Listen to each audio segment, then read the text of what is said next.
Sup, you beautiful bastards. Hope you're having a fantastic Friday. Welcome back to the Philip DeFranco Show. And if you're new here, on Fridays we do things a little bit different. I cover more viewer-requested stories from the week. I include stories that we wanted to include this week, but then we had to cut for time or we never were able to film. And so with that said, let's just jump into it. The first thing we're going to talk about today is Randall Margraves. Randall is the father of 3 young girls who were sexually abused by Larry Nassar. Nassar, of course, the monster that used his position as a doctor for USA Gymnastics, Michigan State University, to sexually abuse so many young girls. He's been accused by over 265 girls and women of serial sexual abuse over the years. His youngest victim was 6 years old at the time of abuse. Now, Nassar has pled guilty. He is going to be in prison till the day he dies. But before that, he's having to listen to his victims in court. So many of his victims explaining the pain he caused, the trust he abused, how little and unimportant he is. And today, Randall Margraves was with 2 of his daughters who were giving those impact statements. And following those statements, this happened. Distraught father, have a chance to say something.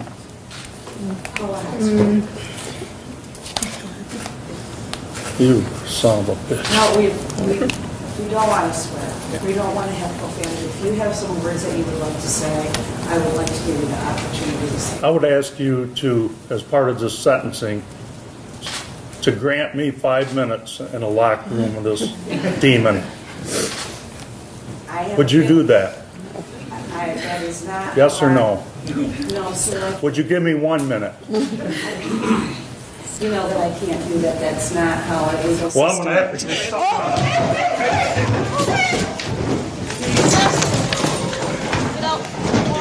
Stay out. Stay out. Press Morgan. What if this happened to you guys?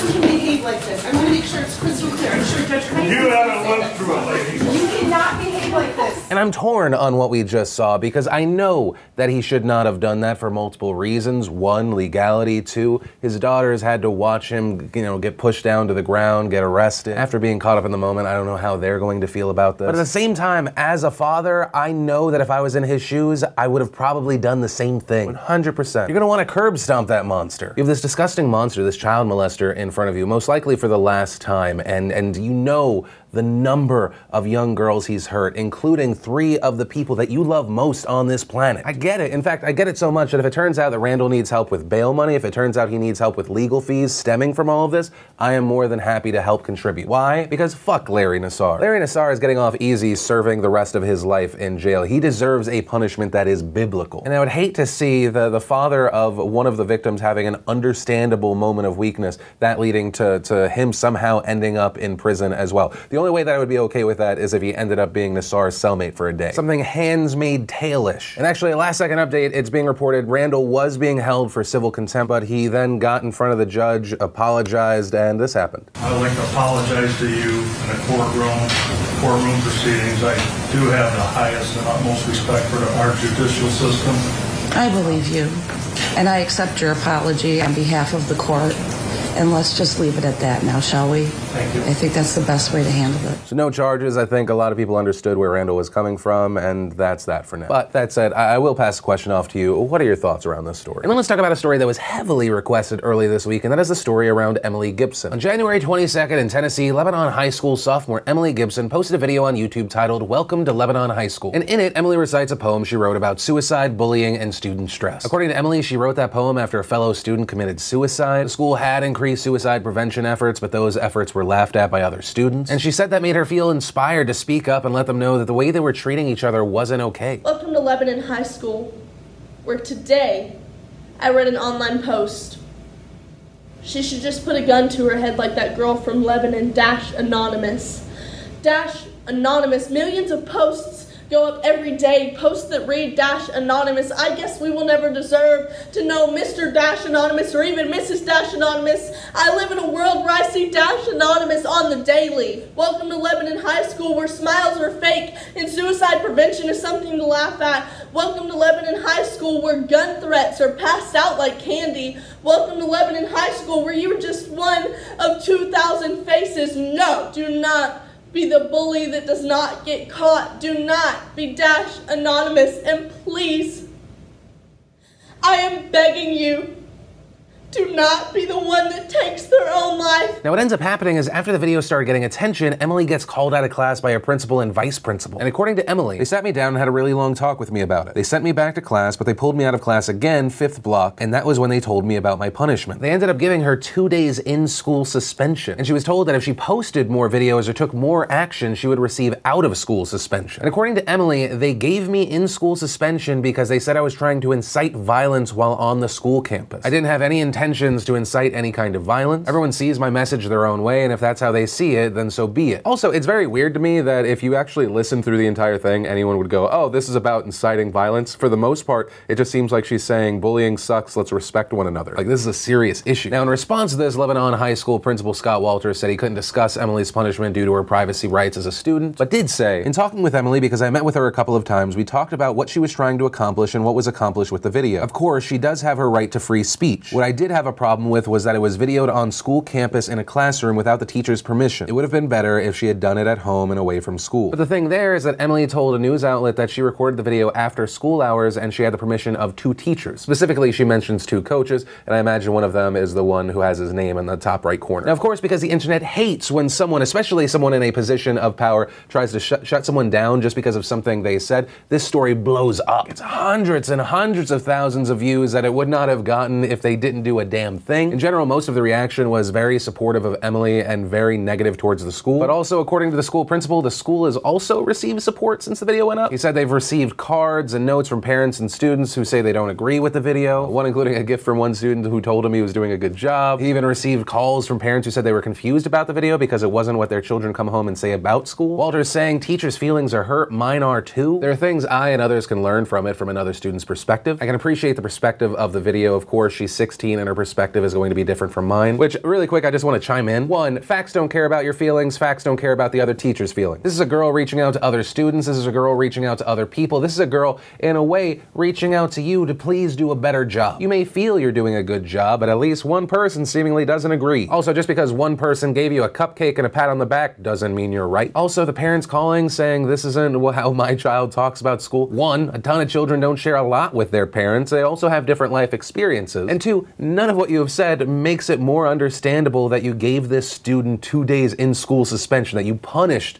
this person for sharing their point of view, and you're like, well, it was because it was on school property. Maybe you should do a little less punishing, a lot more listening. I think maybe that would be a good start for you as someone who is helping and hopefully molding the youth. Or not, it's the children who are wrong. Then in the quickie throwaway segment I like to call, Is It Weird? Let's talk about Bella and Gigi Hadid. And the reason for that is this week, British Vogue released its March 2018 dual cover featuring sisters Gigi and Bella. And more specifically, inside the magazine, there was a photo of the two posing nude with their legs wrapped around one another. The photo got a lot of attention. Some people loved it, thought it was beautiful, and others thought it was really creepy and incestuous. And so I pass the question off to you. Is it weird? As far as my opinion, I'm personally, 1, bothered more by the amount of Photoshop in this photo, and 2, I don't personally know if it's weird. Like my experience with having like brothers or sisters are my 2 little boys, right? So I'm like, okay, them growing up, they're gonna be in like a bath together. You know, one's gonna be 4, one's gonna be 1. Also, what is up with that pose? What is supposed to be happening here? Got a hand on a foot, hand on the chest. It kind of just looks like they're playing a weird game of Twister. But yeah, I'll pass the question off to you. I'm done with this story. The more that we stay on this, the weirder I feel. And then let's talk about huge marijuana and legal news out of California. And this all revolves around Proposition 64. Prop 64 is the voter-approved initiative that took effect this January that legalized recreational marijuana for anyone 21 years or older in California. So most people know or have heard about that part. But a big thing is it also allows individuals with previous marijuana convictions to petition the court to have their cases dismissed or recalled. The only potential issue with that is the petitions can be costly and time-consuming. So that's California in general, but then on Wednesday, San Francisco District Attorney George Gascon announced that his office will be retroactively and automatically enforcing Prop 64. This meaning that in San Francisco, 3,038 misdemeanor marijuana convictions dating back to 1975 will be dismissed and sealed. Also, another 4,940 felony marijuana convictions will be reviewed, recalled, or resentenced. That said, there are some exceptions to this move. Individuals who are repeat offenders, have committed a violent felony, are registered sex offenders, they've sold marijuana to someone that is under the age of 21. Those people are not eligible to have their conviction revisited. It just happens. It doesn't require individuals to petition the court, go through the process. It just happens. happens. And as far as why the DA says he's doing it, in a press conference, DA Gascon said, while drug policy on the federal level is going backwards, San Francisco is once again taking the lead to undo the damage that this country's disastrous, failed drug war has had on our nation and on communities of color in particular. While this relief is already available pursuant to Proposition 64 for anyone with a conviction, it requires that they know it is available and to retain an attorney to file the expungement paperwork. A criminal conviction can be a barrier to employment, housing, and other benefits, so instead of waiting for the community to take action, we're taking action for the community. And I mention this story for two reasons. One, Gascon is a BAMF for doing this, and I hope other DAs follow suit. And two, to let people in California know about this part of Prop 64. According to the California Judicial Council, only 4,885 people across the state have actually petitioned the court to have their convictions thrown out. This despite the many marijuana arrests we've seen in California. I mean, just between 2005 to 2015, there were nearly 500,000 marijuana-related arrests in California. So there you go, now you know, maybe you can do something about it. And I really, not only do I hope the rest of California automates this, right? Just handle it for the people so they can live their lives. But hopefully more states can adopt something like this, because it is insane to think that someone can have a non-violent drug offense like this, something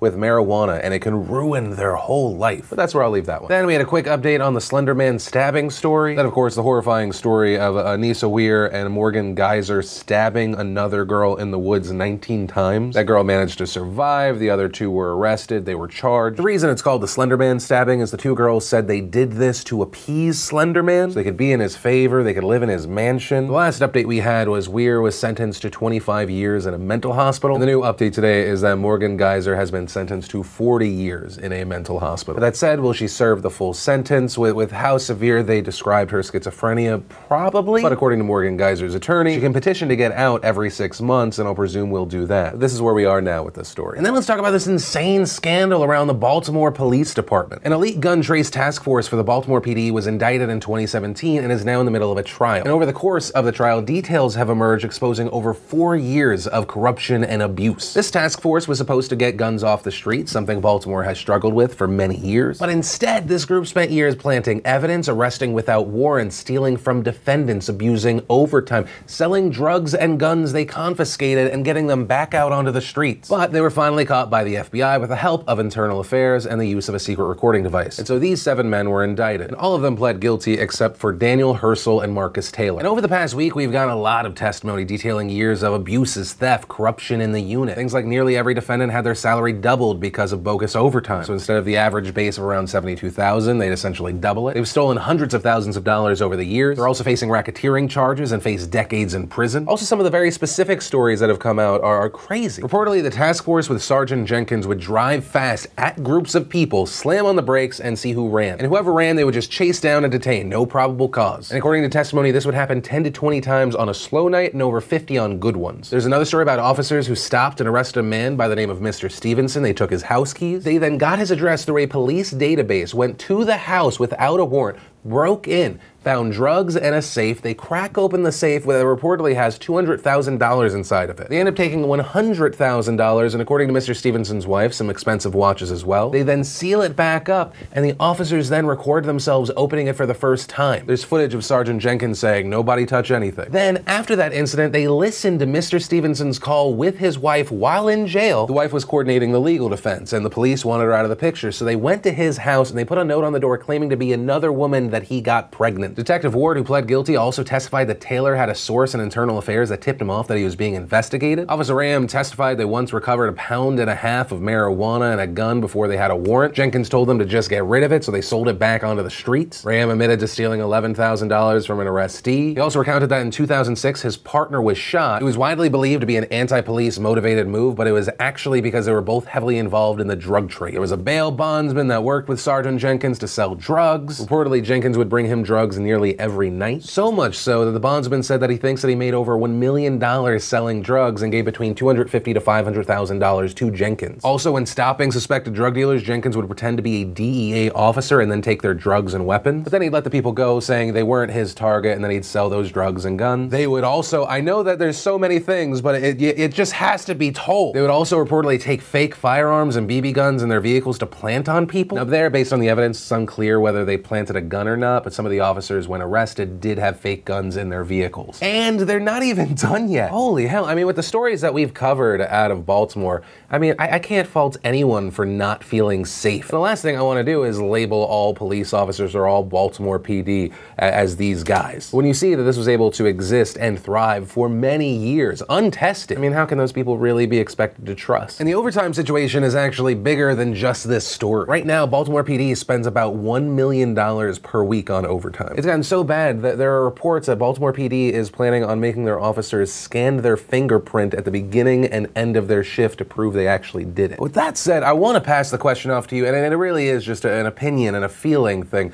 When you see this story, when you see stories like this, what does this make you feel? Do you think that it's the bad apple situation, or you think there's a lot more corruption than a lot of people want to believe? I'd love to know your thoughts there. And that's where I'm going to end today's show. And remember, if you liked this video, you like what I try and do on this channel, hit that like button. If you're new here, hit that subscribe button. That way you make sure you don't miss these daily weekday videos. Which actually, if you did miss yesterday's show, you want to catch up, click or tap right there to watch that. Or if you want to watch the brand new Friday behind the scenes vlog, click or tap right there to watch that. But that said, of course, as always, my name's Philip DeFranco. You've just been filled in. I love yo faces, and I'll see you Monday.